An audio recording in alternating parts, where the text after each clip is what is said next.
Hey everybody, Jay Super Awesome here. I'd like to welcome you all to episode number 3 of my 31 Days of Horror in October. In this video, I will be showing you everything I watched from October 11th through October 17th. Let's have a look. October 11th, 2020, I watched Doll Man vs. the Demonic Toys. All is not well in Toyland. And for a number of years now, I have been back and forth on if I like this one better or the original, and I have to say I do like the original a little better. But that's not to take anything away from this one because I absolutely love this movie. In fact, the original Demonic Toys and Doll Man vs. Demonic Toys are among some of my favorite full moon movies of all time. In this one, we have the undercover cop Judith Gray returning to the Toyland warehouse where she suspects the demonic toys have returned, and she wants nothing more but to put a stop to these hideous playthings once and for all. Judith Gray is once again played by Tracy Scoggins, and I have always loved her in these movies, and I feel like she's a truly underrated horror movie actress in my opinion. This time around, Judith is assisted by the doll man himself, Brick Bardo, of course played by Tim Thomerson, and he is accompanied with his girlfriend Ginger, who was shrunk down to 11 inches in the Bad Channels movie. I absolutely loved how they were able to blend 3 different movies together into one storyline with this movie. Of course, the 3 being Demonic Toys, Doll Man, and Bad Channels. I really like the Toyland warehouse setting once again in this movie. I'm not 100% sure if the interior of the building is the same as the one used in the first movie. It probably is. It just looks differently because things are arranged differently in this one.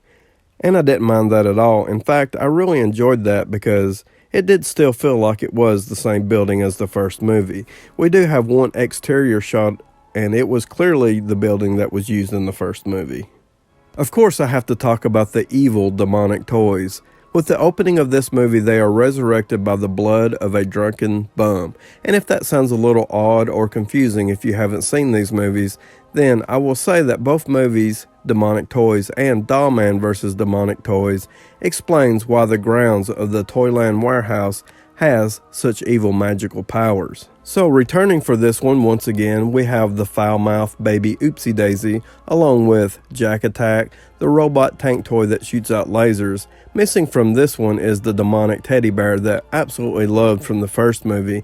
In his place for this one we have Zombie Toid, and he is basically a demonic soldier toy that I really like a lot as well.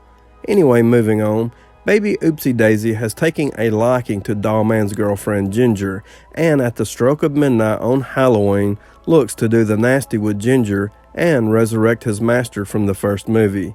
Also aiding the demonic toys this time around is Ray Vernon, the warehouse night watchman, played by Phil Fondacaro, who plays in several full moon films. I absolutely love this movie, and it gets a extremely high recommendation from me. October 12, 2020, I watched Mausoleum, and upon its Blu-ray release by Vinegar Syndrome, Mausoleum had been a highly requested movie by horror fans for many years. In fact, the limited edition slipcover release sold out immediately on their website, and initially, I didn't get the slipcover, but was later emailed and told that they had a few more, and I don't recall the number of what they had, but it was going to be very limited. But as it would turn out, I was actually one of the lucky few to be able to get the slipcover release after it initially had sold out, and I tell you, I couldn't have been happier. It had been a really long time since I had seen this movie, dating all the way back to the VHS days, and I have to say that I had an absolute blast watching this movie. The main character to this movie's storyline is Susan. At a young age, at her mother's funeral, she hears a calling in the wind that draws her to her family's mausoleum, where she becomes possessed by a demon. This demon lays dormant until Susan becomes an adult. And now, as an adult, the demon takes control of Susan and begins to kill off anyone who gets near her. The number one thing for me that stands out about this movie is the special effects, done by John Carl Buechler. And any time that I can give him credit, I'm going to. He was most famous, I believe, for directing Friday the 13th Part 7, The New Blood. and he completely had his vision for that movie and the special effects butchered by the studio. But that wasn't the case for Mausoleum, because he just seemed to let it rip with this one. I really liked the spooky green lighting effects in this movie, and Susan's green glowing eyes. The kills were pretty gory and a lot of fun to watch, and Susan's full transformation into the demon tit monster was nothing short of amazing, in my opinion. Mausoleum is another one that gets a high recommendation from me. October 13, 2020, I watched The Barge People, and this is another one I picked up as a blind buy, basically because I looked at the cover and thought, water creatures, cool, I'll give it a try. So I didn't read the plot description, and within moments of starting this movie, I realized right away that it was a slasher movie.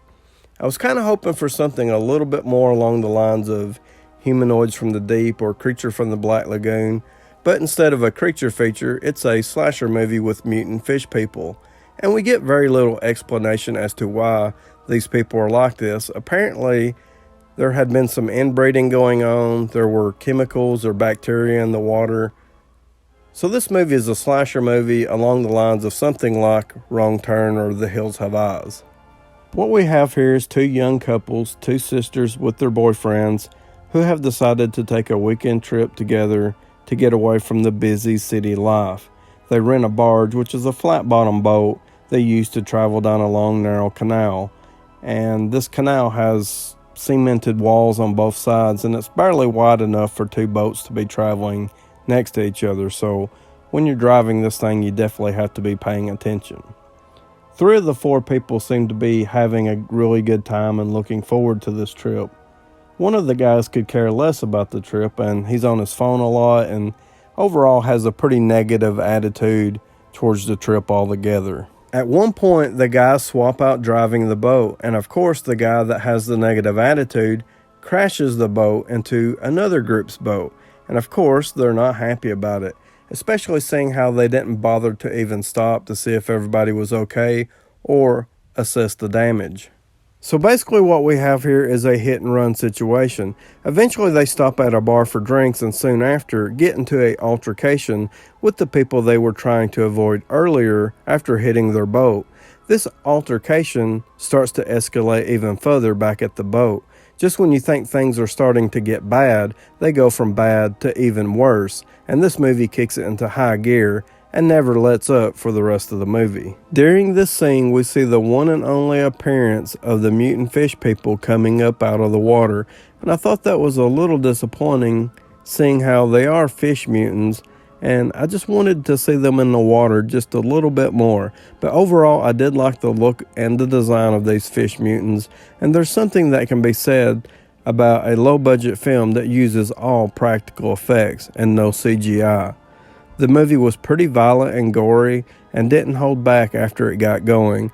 So if you are a fan of low-budget slasher movies, you might enjoy The Barge People. I know I did. Wednesday, October 14th, I watched American Mummy, and I had a good time watching this movie, but I will say that anybody that goes into this movie actually expecting to see a American Mummy, then you might be a little disappointed, because the mummy in this movie is actually a Aztec mummy called Tezcatlipoca. So we actually don't have a mummy that is native to the Americas. The movie does take place in a desert location in New Mexico, so there is that, and I really did like the setting because they had one central location, and I'm sure that helped keep the overall cost down for the movie. I thought the movie looked great for a low-budget film. It was shot and filmed very well, and I thought the special effects in this movie were fantastic. My two nitpick complaints about this movie is, for one, well, the title. I feel like it could have used a better title that actually fit the movie a little better. And my second complaint is that we don't actually get a mummy that is walking around killing people and causing destruction. Instead, this is more of a infection or possession movie. So to give a basic plot description, with the opening of the movie, we have a group of archaeologists who are unlucky enough to find the place where an ancient Aztec mummy called Tezcatlipoca was buried and hidden away. Tragedy quickly strikes as a trap is set off, and then we move forward several months where we have a full crew of archaeologists and scientists who have unearthed the mummy and have begun to study it. One of the girls, who just so happens to be the sole survivor from the opening sequence, does a blood ritual called the Rite of Resurrection and unleashes the evil spirit of Tezcatlipoca. Overall, I did like the movie storyline, even though I would have liked to seen a mummy up walking around. But I did really like the infected and possessed zombie-looking creatures we have in this movie. They sort of reminded me of the Deadites from the Evil Dead series, sort of.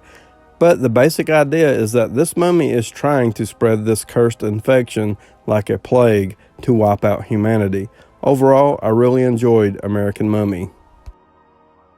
October 15, 2020, I watched Curse of the Cannibal Confederates. This is one that's put out by Troma, and I absolutely love Troma films, but this one was pretty rough even for me to get through. I do try to keep things positive on this channel, but honestly speaking, I just didn't like this movie. I do, however, like the overall concept of the movie, but it has so many annoying technical issues, and a lot of the times I'm able to look past this kind of stuff, but with this one, I just couldn't. This movie is extremely low budget. It constantly had sound issues, and I'm sure some of the lines of dialogue were done in a studio. The audio is just all over the place with the characters. The characters will be talking, and it will move from one person to the other from frame to frame, and when one person would talk, it would look like it was fall with a rustic looking setting with dead leaves on the trees and dead leaves on the ground. The other person would talk back in response, and their setting would be completely different, lively with green grass and green leaves on the trees. So clearly, this movie was shot over a long time period in different weather elements. And some of the scenes had completely blacked out backdrops, which makes this movie feel like a pieced together nightmare. This is the kind of stuff that I can normally overlook, but it's the audio of the dialogue that's given back and forth. It's just really off sounding and was clearly dubbed in. Now, I'm a person that does enjoy a good bad dubbing, but this is just bad dubbing. And with all this, I still found myself trying to overlook all these technical issues, but when we finally did get to the Confederate zombie cannibals, the audio was even worse. They would be chewing on the flesh of their victims, and the audio was dubbed in. So the constant chewing was just more than I could take. We have these long drug-out scenes of zombies chewing on their victims, and the sound of it was just too much.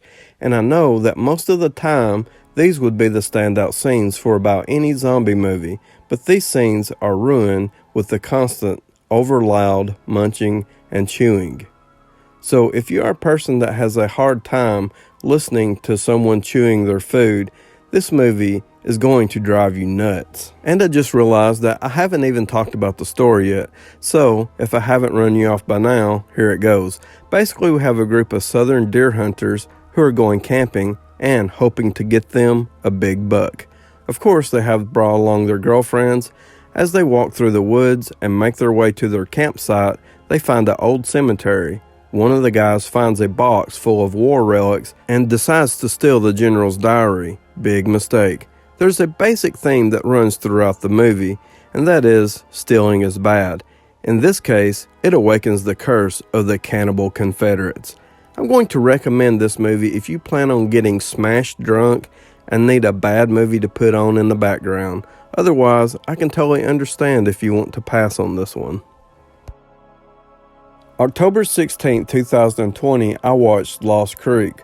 This is another one that I bought as a blind buy, and as the cover might suggest, it does a really good job of delivering a great Halloween vibe. It has a fall setting, and the town has been decorated for Halloween up and down the streets. The story itself, for my taste, is a little tame. In fact, I would consider this to be a family-friendly horror movie because it kind of feels like and plays out something like a Goosebumps episode. And the main characters of the movie storyline are children. Now I'm going to read the plot description on the back of the Blu-ray. After moving to a new town, 11-year-old Peter and his friend Bill must team up with mysterious new girl Maggie and brave the woods on Halloween to face a monster born from their nightmares. And there's a little bit more to it than that. As Halloween is fast approaching, people around town are starting to disappear without a trace. And that's the thing with this movie, is that there's no real violence that I can recall because people are just disappearing without a trace. I like the setup of kids being the main characters.